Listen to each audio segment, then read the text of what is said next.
Nilabas ang stretcher mga idol, napaaray at kinabahan si Coach Erik Spoelstra sa nangyari sa kanyang player. Two great games ang nangyari sa East mga idol. Detroit Pistons versus Boston Celtics. Super clutch game ni Cade Cunningham. Miami Heat versus Toronto Raptors mga idol. Ang parehong team na to ay natalo sa quarterfinals ng NBA Cup.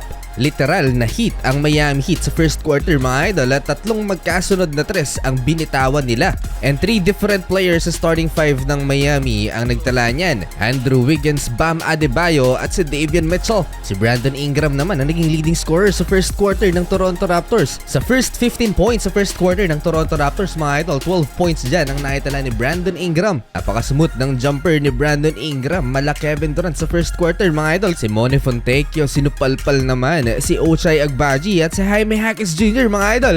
Napakahirap na tirang to beat the buzzer. Under 4 minutes remaining ng first quarter dito nangyari mga idol ang nakakatakot na eksena. Inilabas ang stretcher mga idol kahit si Coach Erik Spoelstra parang napaaray din para sa kanyang player. Kapapasok pa lamang sa laro ni Nikola Jovic, just 12 seconds of playing time. Eto ang nangyari. A steal by Jaquez, a lead for Nico. Scary fall at marami ang napadasal sa nangyari kay Niko Jovic. Nauwi sa disgrasya ang poster dunk attempt ni Niko Jovic. Kakabalik pa lamang sa injury nito, eto kagad ang nangyari. Hindi niya naitukod yung kanyang kanang paa dahilan para ma-outbalance at bumagsak una ang kanyang likod. Inakala ng medical staffs na likod ang nadali kay Nikola Jovic. Inilabas pa nila ang stretcher sa nangyari mga idol, pero kanang braso pala ang napuruhan kay Nikola Jovic. Isang magandang indikasyon mga idol dahil hindi lower back ang naging injury niya. Dahil kung nagkataon mga idol, mas malala yung injury na yon. But still, hindi pa rin maganda yan para sa player ng Miami Heat lalo na't kagagaling pa lamang sa hip injury at hindi ito nakapaglaro last game. Solid ang pace sana ng Miami Heat pero parang naging low morale sila nang mawala si Nikola Jovic. Hindi nga rin pala nakapaglaro si Tyler Hero due to toe injury. Second quarter naka-recover ang Miami Heat total team effort at gumawa sila ng 14-0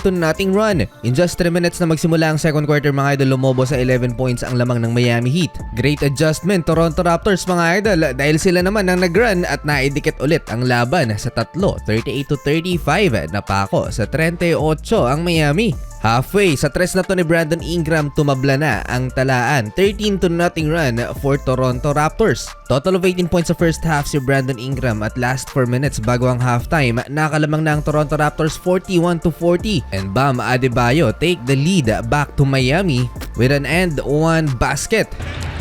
Adebayo gets fouled by Murray. Boyle, he hits a shot. Si Brandon Ingram lang may double figure scoring sa first half para sa Toronto Raptors. Etong si Scottie Barnes 5 points lang mga idol sa first 2 quarters. 9-3 run para sa Miami Heat sa last 90 seconds bago matapos ang first 2 quarters led by Norman Powell 11 points and Bam Adebayo 13. Lamang ulit ang home team 52-46. During the break, lumabas ang balita na hindi na magbabalik sa laro si Nikola Jovic due to right elbow injury. Simula ng third quarter, back-to-back triples kaagad ang binitawan ng Toronto Raptors. Emmanuel Quickley and Ochai Agbaji. Napakalalim naman ng reverse layup na to ni Bam Adebayo mga idol, hindi nakasabay ang defender ng Raptors. Target ng Miami Heat sa depensa si Scottie Barnes, ayaw nilang papormahin mga idol ng star player ng Toronto Raptors. 3 turnovers si Scottie Barnes and he shoots 28% from the field. Tight ball game, Andrew Wiggins tough layup at napatawag ng timeout ang Toronto Raptors. Rookie ng Raptors, Colin Murray Boyles, sinupalpal si Bam Adebayo, bagsak ang star player ng Miami Heat.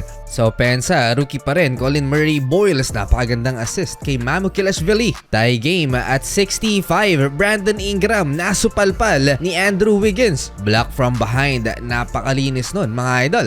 Tiebreaker, Simone Fontecchio for the lead again, 68-65, last 3 minutes. Pero sa isang iglap lang, 7-0 Toronto Raptors run. Lumipat na naman na ang momentum, graded deck, 3-pointer. It's a game of adjustment, nag-iba na naman ang game plan na gumamit ng ibang players off the bench. Si Coach Erik Spoelstra, dito nag-run ulit ang Miami. 9-0 run to take the lead again for the home team. Kel'el Ware, Drew Smith, and Keisha Johnson. 77-74 end of third quarter, Miami. Fourth and final frame, productive ang bench mga idol. Kel'el Ware put back dunk. Pero kagaya kanina mga idol, kung magra-run ng Miami Heat, sasagot naman ng solid run ang Toronto Raptors. 17-2 run for the visitors. Daming turnovers ng Miami. Jaime Jaquez Jr. nakalimang turnovers na. In just 5 minutes, lumobo ang lamang ng Toronto sa 10, 91-81. Ang lala ng pagkakachoke ng Miami early in the fourth. Bumagal ang pace ng Miami Heat dito sa fourth quarter.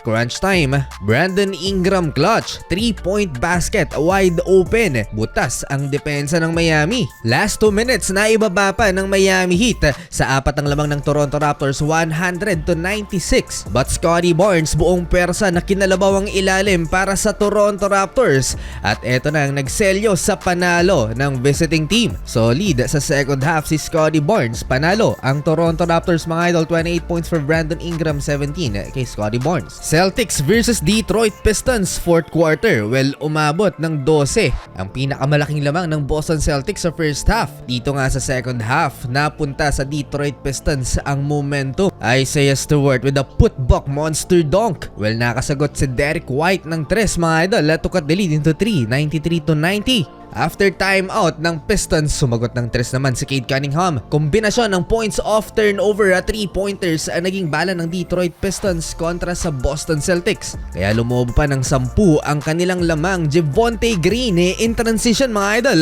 Poster dunk pero no call, may contact. Kinumpronta niya ang referee at natawagan siya ng technical. Sinira niya ang momentum ng Detroit Pistons dahil sa pag-angas niya sa referee. Pero tanggap naman niya na nagkamali siya doon. Gumawa tuloy ng 4-0 run ng Boston Celtics. Take over ang isang kalbo ng Boston Celtics mga idol, Derek White, to cut the lead into 2, 104-102. Back-to-back field goal for Derek. Last 2 minutes clutch game mga idol. Cade Cunningham pull-up jumper to extend the lead into 6. Pero sumagot si Derek White kaagad ng 3 naman.